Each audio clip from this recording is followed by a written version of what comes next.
Alright, so the periodic table, you've probably seen it before, and you'll probably see another presentation about it today.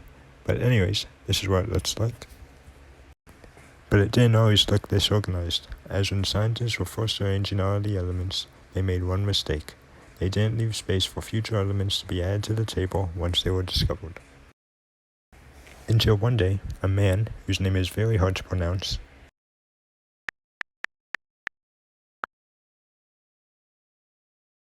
Dmitry Mendeleev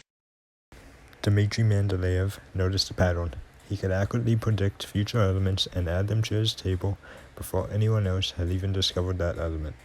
How did he do this?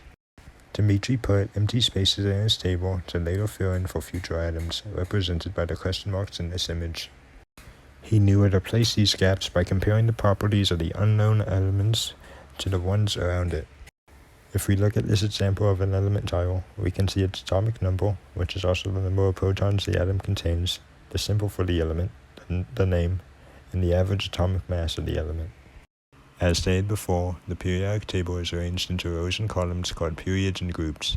The 5 main groups are as followed. The alkali metals, which are very reactive and a soft silvery color with a low melting point. The alkali earth metals, which are less reactive, shinier, and harder than the alkali metals. The transition metals, which is the largest section on the periodic table, with most being solids and good electrical conductors.